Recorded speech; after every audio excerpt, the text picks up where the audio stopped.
Hi everybody, it's Nettie Kaye. Welcome back to my studio and to part 2 of painting a baby in oil on canvas. All right, if you missed part 1, make sure you go back and take a look at it because it's all about the color mixtures that we put together in order to paint this baby. All right, and I'm going to let you know we went ahead and filmed it and we had a little bit of trouble with the light on my left side, and so I'm looking particularly jaundiced. Well, guess what? I ended up at the doctor that morning anyway, so it wasn't just the lighting. Oh dear.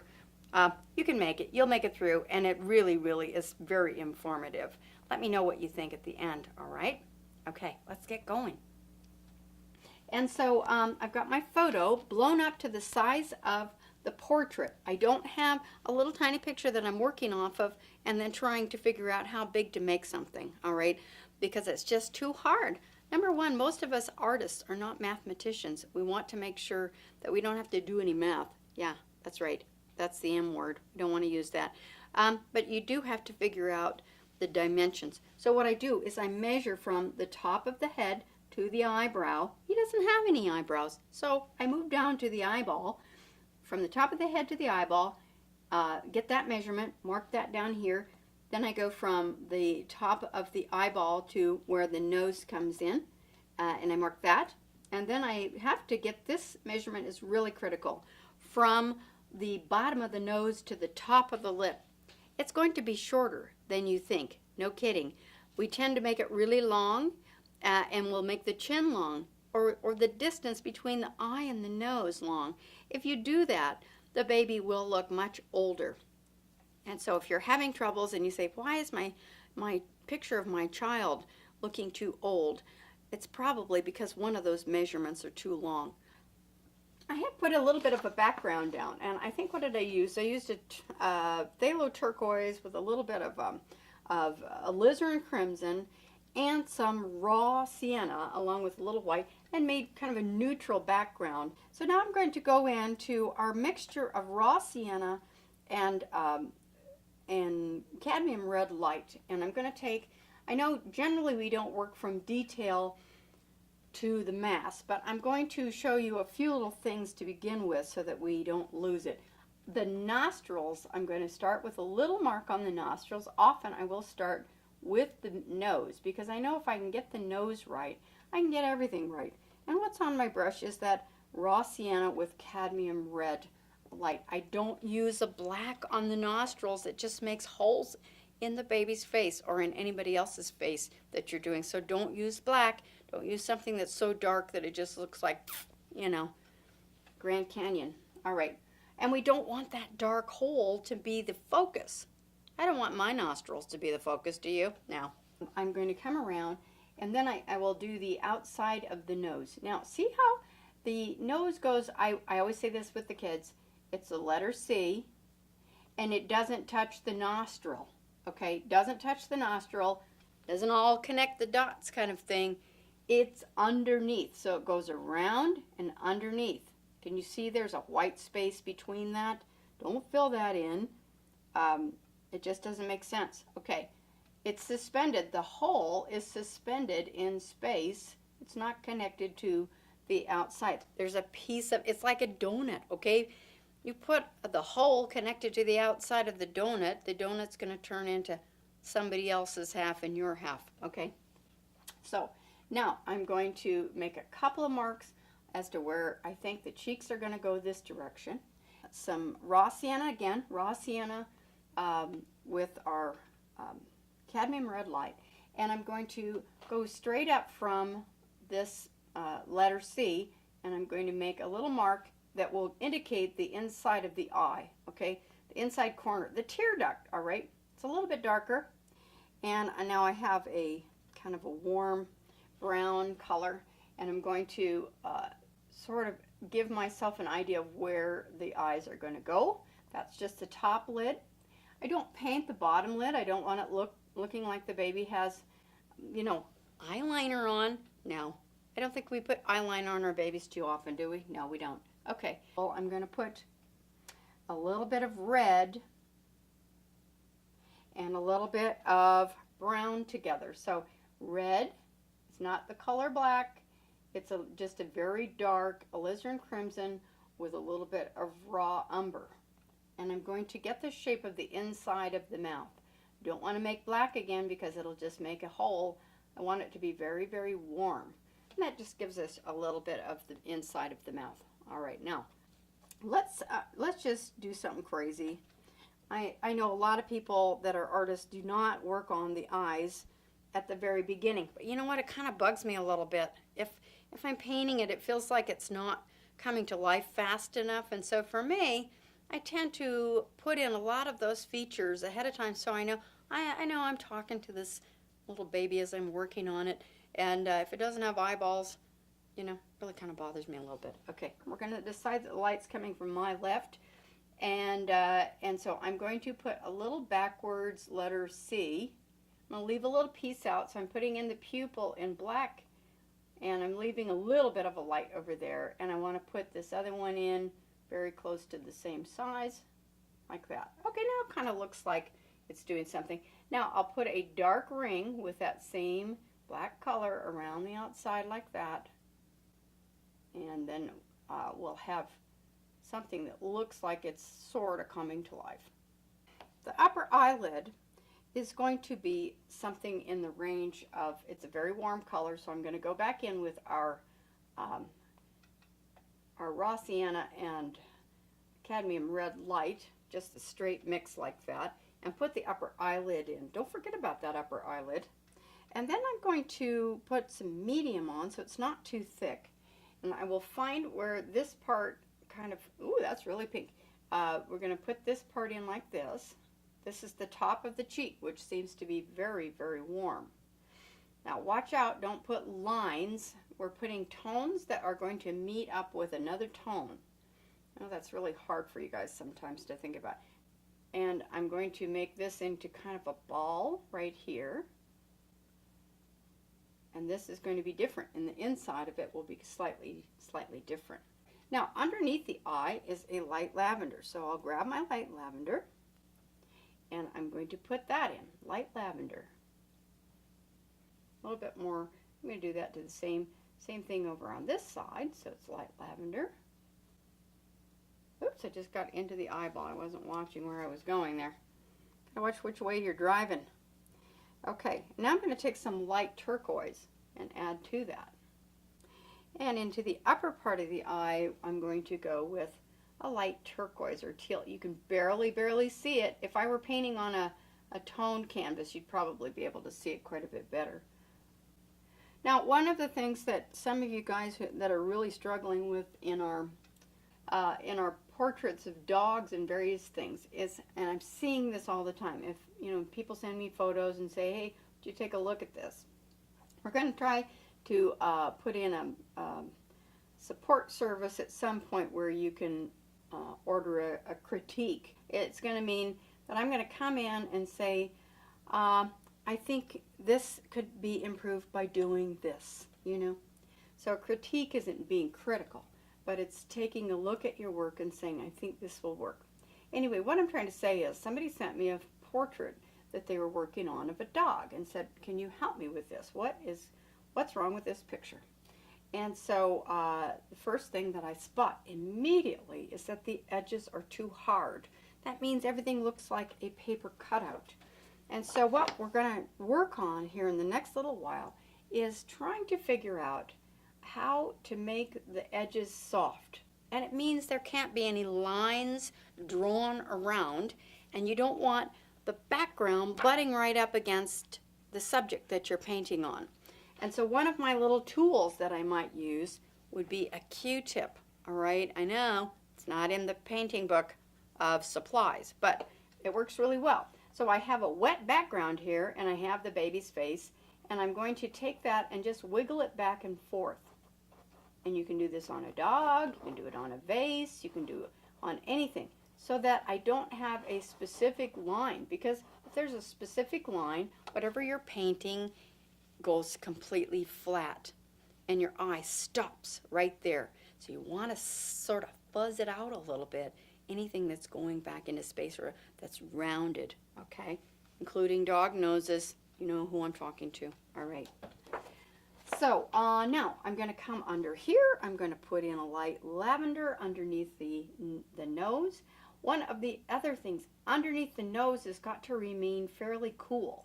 Okay, I don't want to put a warm color underneath the nose. Otherwise, if it is too warm, your eye will not know where the lip starts and where the flesh above the lip is. And so I'm putting a little bit of that color, and then I'm going to put some very, very, very light teal in a few spots right there to bring it forward a little bit so that that philtrum or that dip that goes down in there can be seen. Like that. All right. Let's give them a little bit of a lip while we're at it. I've just got a little cad red light mixed with some white. I'm going to put that color right down here. This baby in the photograph has just blood red lips. Look at that. It almost seems too much. So I'm going to probably not paint it quite that bright so that it doesn't look like it's wearing lipstick. No, no. All right, so a little bit of color. This is the cadmium red. There. Okay, that's looking kind of babyish. The baby's nose appears to be in a little bit of the ochre color. So this is yellow ochre and white. It just changes so that you can see it a little bit. I'll put a little bit of that around in that flesh tone around the nostrils, a little yellow ochre and white. And then over here, I'm going to once again add a little bit more of that lovely purple. And I'm going to add a little more white, a little more. I'm not going to be too chintzy on the paint here. If you plan to paint this in layers, make sure your first layer is thinner than your second layer. Okay, everybody? I have a warm color on the chin. So here we have raw sienna and cadmium red light with a lot of white right here on the chin. Now, where is it warmest? Whenever you're painting a portrait, you remember that the cheeks are warm, the nose is warm, the chin is warm, and the area right above the eye is also warm, or eyebrows are warm. Okay, so let's make sure that this color is very, very warm right here, right here, right here, right here. The nose around the ball is a little bit warm, and the chin, not to mention the lips. Okay, but some of the areas that go back into space are going to generally be in the cool colors. What do I mean by that? Blue, green, gray, and sometimes into the lavender. Okay, sometimes teal, that sort of thing. So what if I put a little teal right here? See, you can see how that recedes a little bit right there. And so the same thing right here. I'm going to take a little bit of that tealy color right here as in between the eyes where it goes back a little bit. Now it's not hugely different because he's not very old. And the babies always start out with a relatively flat face. And they say the reason for that is so that they can nurse. Okay, if they had a big nose and their face was all protruding, they couldn't get to their mama. And so it's really important that their faces are kind of relatively soft and round so that they can eat. Okay, now here is a little bit of turquoise, phthalo turquoise with white, and I put a tiny bit of yellow ochre in it. Ooh, I think it needs a little more of the fleshy tone. So I'll put a little bit of that yellow ochre as the temples turn back. And then I'll do the same thing, a little bit darker. And then I'm going to push this back a little ways. There, see that? There's a little muscle right at the edge or the corner of the mouth or where the cheeks turn, where it has to be kind of a cool color. Green, blue, gray, teal, but we don't want to use grays if possible because it makes the baby look older. And middle-aged women, hello, I don't want you painting with that color either. Okay, give me some purple any day or some lavender. Don't be painting in the gray tone or in umbers. It just makes, it might be accurate, but it makes you look really, really, really old. Raw sienna with yellow ochre right there. Now the baby doesn't seem to have eyebrows yet, just barely an indication. So what I'm going to do is I'm going to give him some, the brow bone, which is what I'm shaping out with this, without putting the hairs on it, because there just aren't any, everybody. Nope. I'm going to come up here now and continue with the light lavender and keep shaping that, and some more teal. So I'm going back and forth with the lavender and teal, and I'm not stopping at the hairline. You got to be careful with that. If you stop at the hairline and then put the hair on in a stiff manner, what happens? Well, he looks like he has a toupee. That's not good. No, no. We want him to be natural so that the hair, a lot of times the hair is just coming in and it's fairly thin, and we got to be careful of that. Okay, here's a little bit more warm. Remember that when the forehead is coming forward, it might help to put in a warmer color. And now here's a little bit more of the lavender on top of that. Just gives it life if you put in a combination of colors, not just all hot. So what happens if we put all hot colors in? Darker brown, lighter brown, beige. Well, it ends up looking like a Barbie, okay? Like a doll. The difference between a plastic doll and a human being will be often not only a soul, hello, but also the warm and cool colors. Make sure you use both or it's not going to look real. Okay, so I'm going to take this up here like that. You can see where I'm not worried about where the hair is. I'm not stopping because, oh, the hair has to go in there. Nope. You just go right up. I can go right up into here until I know where I think the head starts turning back, and I keep that fairly soft. Now I'm going to add a little more white to my purple and put a little bit more of that in, right as there's a kind of a boxy forehead part where there's a corner, I think a little bit of a corner right here, right there and right there, and then it turns back into space. So I want to emphasize that a little bit. I don't want him to look like he's SpongeBob SquarePants, but I want it to look as though it's changing directions. Okay, now here's our little greenish area right here, little greenish turquoise like that, and you can see where I'm going with this. Now let's see, purple with a little bit of that teal right over the eye here. And it really begins to take shape very, very quickly, doesn't it? This part, we're going to know that the top part of the nose, I'm going to put in some light turquoise, and I'm going to hit it right there where the light hits. And then I'll come up a little bit and reflect that. I don't want a line around that ball, but I do want it to kind of look as though it's doing something. All right. Now, inside the ear is going to be very, very hot, and so this is one of the main reasons we paint with the raw sienna and cadmium red light, so that we can put in this part of the ear. Can you see that? Wow, right there. That's really, really important. And then I'm going to put this part in like that. That's very hot. I see that right on the edge of the eye here and on that kind of a bridge of the cheek, or not the bridge of the cheek, the top of the cheek, so that it begins to stick out forward. It's darker than what's happening in the eye behind, but it somehow, because it's so warm, it comes out forward. I'm going to give it a little more right there, a little more there. Now we'll go in and make a lighter version on the outside of the ear.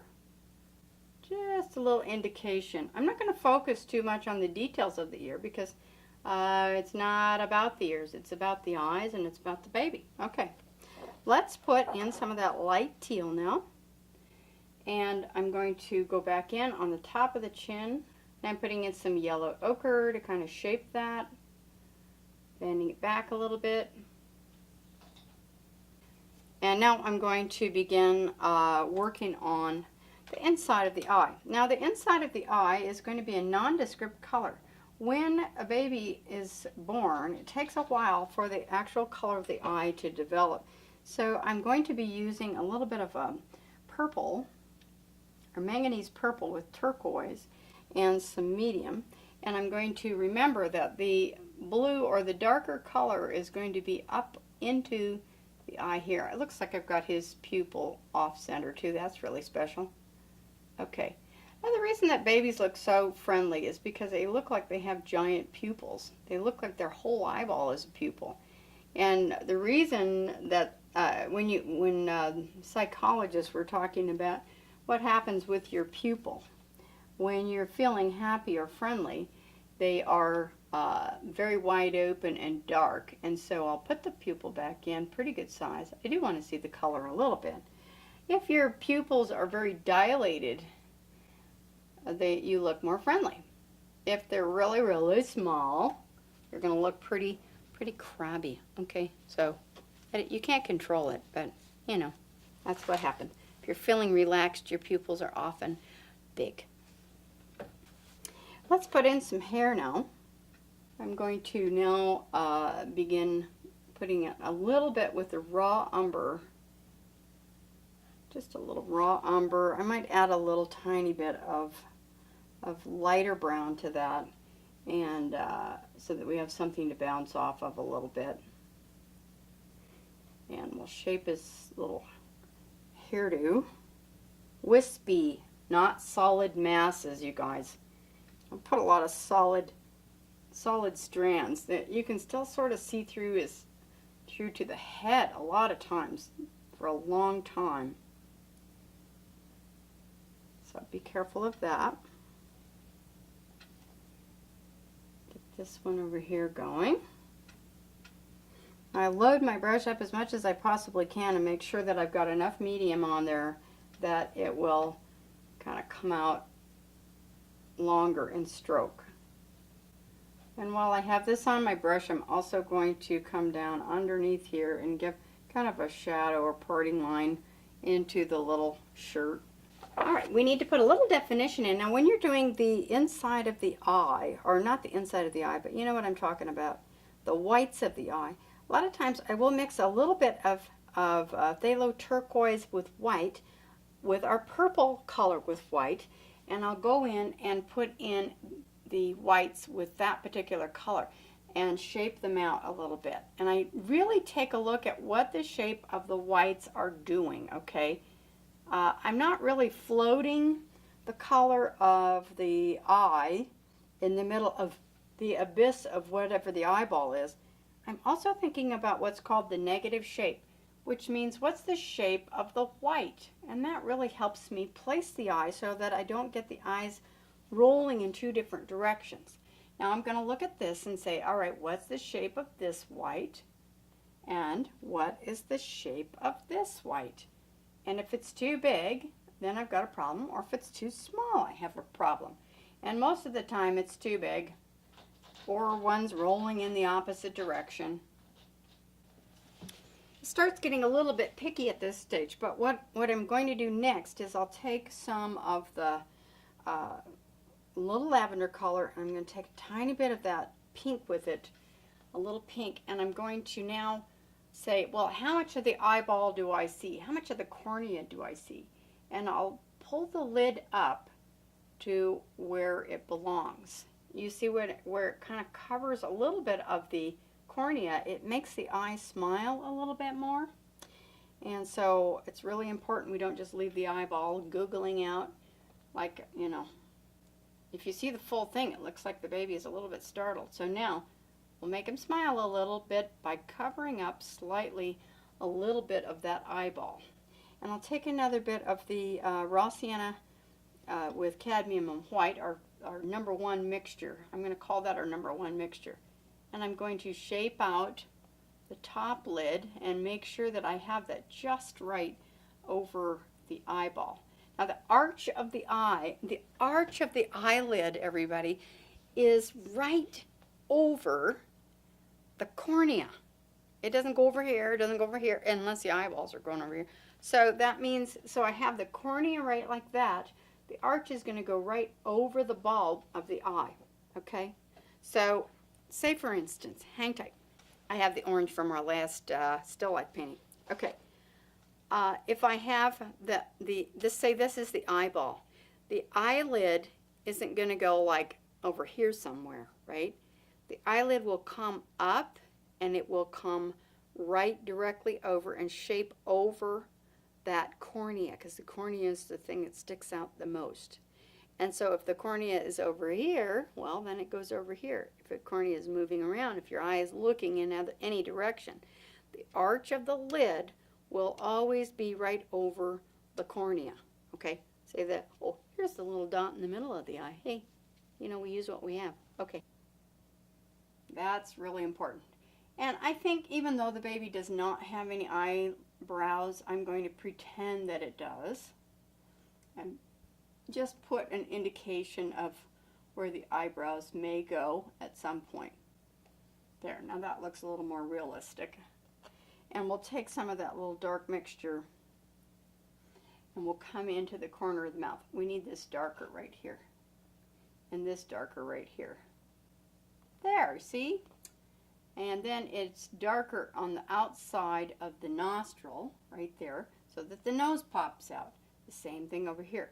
This light seems to be an overhead light. Guess what I'm realizing? This baby's laying on his back. Yeah, I bet he can't even sit up. Who knows? I don't know. A little bit of that, a little bit of this. Okay, now I have the pupils in the center of the eye. And we know that we're going to pretend the light's coming from my left side, his right side. And now I'm going to take some straight white on the end of my little doodad tippy toe sharp brush. And I'm going to come up at about 11 o'clock in the eye, and I'm going to put a highlight. I'm going to overlap where the cornea is and the pupil. So I'm going to go over here about 11 o'clock on my little eyeball clock. So I think about that whole, you know, the face is a clock and the eyeball is a clock. That's at about 11 o'clock. Across, directly across from that highlight, I'm going to put in a slightly light color of what that eye is. So this time I've got kind of a light blue color, and it just makes it really pop like that. I'm going to put in the definition of that, of the tear duct again, come back in and close this eye just a little bit right there. So I'll make just a few little marks down here. Now remind you, if you put in too much raw sienna into your brown, the baby will have red hair. And start kind of fluffing it up. And if I put lots and lots of thinner on my brush and roll the brush into the paint and then load it up, I can make, so barely touch the canvas, and I can make really, really thin, wispy little hairs like that until I get it just right. There, now that's coming together. It's really starting to look like it should. Okay, and one more highlight on the nose. Right there. Ooh, that's so cute. Okay, everybody, I am now going to have to do what I normally do whenever I'm painting a commission on camera, and that is that I'm going to have to take a few moments and work on the details without the camera on, because I have to be quiet, and I can't seem to be quiet when I have the camera rolling.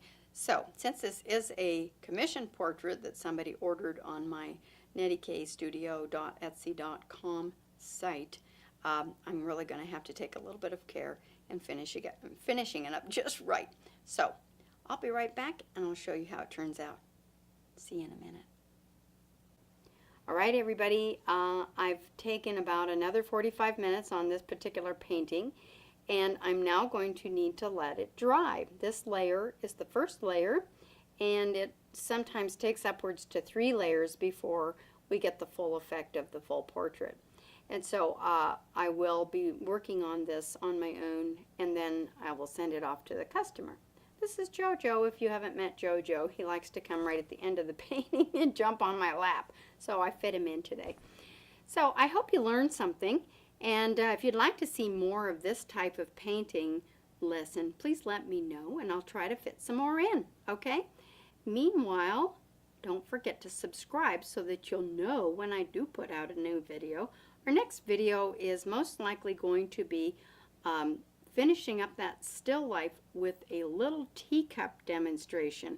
It'll just be a short one, but I'm sure you'll enjoy it. Make sure you share with your friends, and I'll see you again next time. Thanks. Bye-bye.